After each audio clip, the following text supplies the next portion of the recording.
It's ski season, Dad, and you know what that means. It's time to get out on the slopes with your kids, but you may be making 3 critical mistakes that will make or break your entire day on the mountains. I'm here to talk about those mistakes and make sure you don't make them. Stick with me. Let's jump into it right here and now.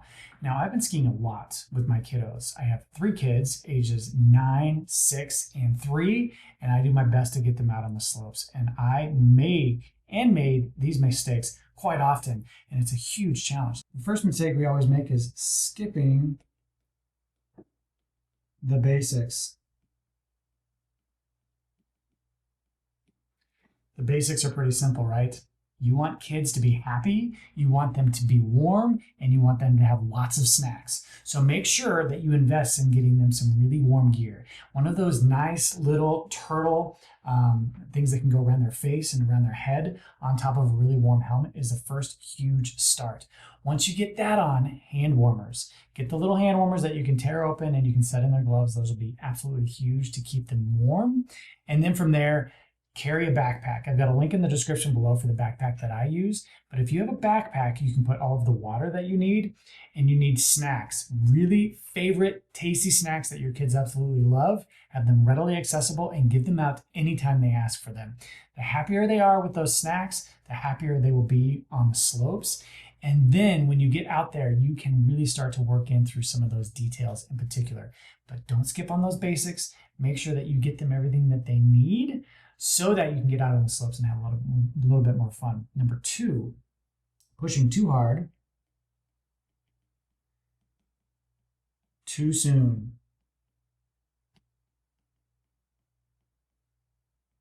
What do I mean by this?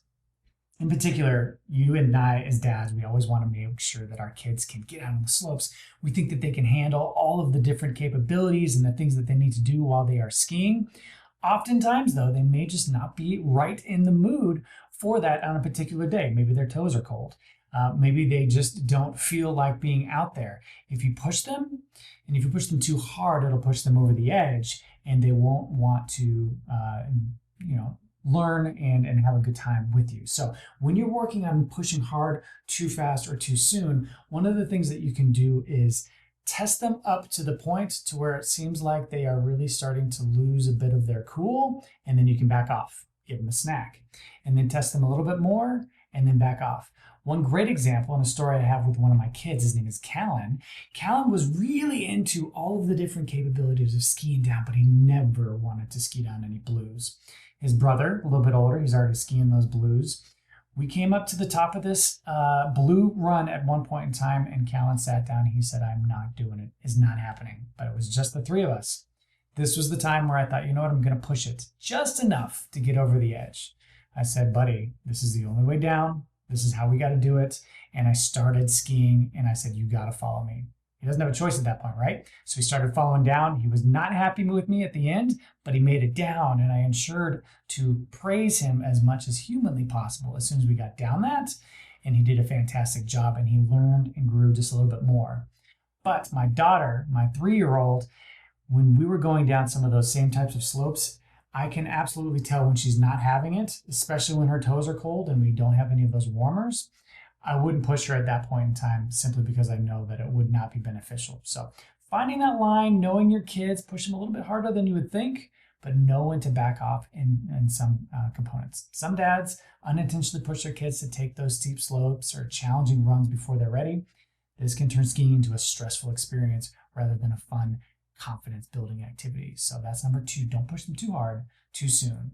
And then finally, number 3, focusing on perfection over fun. Over fun. When we are out on the slopes, I know I'm a perfectionist. I really want to make sure that my sons in particular turn and carve and do all of those things really well.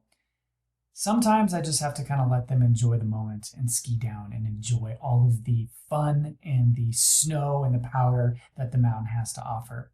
So when I try to focus on that perfection, it simply just doesn't work sometimes. I try to weave it in wherever possible. We're going down one run. Okay, this part of this run, I want you guys to really focus on your carves. I want you to focus on making turns. I want you to focus on your hockey stops.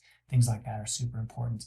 And then other times I will simply back off and say, let's just have fun. Don't worry about your turns and move forward with things like that. So focusing on those perfection components are beneficial when you have the opportunity, but you don't want to focus on it too much. It's easy to fall into the trap of wanting your kids to do it just right. Constant correction or emphasizing technique over enjoyment can take the joy out of the day for your kids and for you.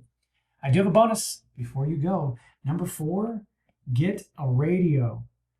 A walkie-talkie for your kids. Having a radio is absolutely critical, especially when your kids are good enough that they're skiing ahead of you and you might have other siblings that are on the slopes that you want to make sure that you keep with.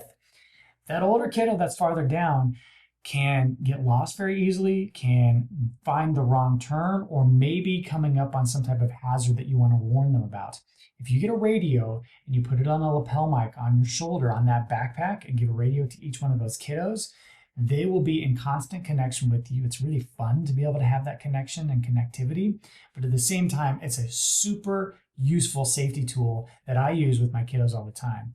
In particular, each kid has one, so they know when I'm calling out to them that they should be avoiding hazards, that they should be looking up as they're crossing across trails, and so I can find them as we come into a busy lift environment. So I like Midland radios. They have a better little clip for the lapel mic that goes in there.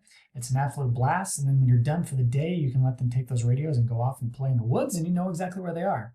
So those are my 4 tips for you. What tips do you have, Dad, who's been out skiing, that you can provide to the other dads who are watching this video today? I would love to get your feedback. Put that in the comments below, and I will see you on the slopes. Have a great day, and thanks.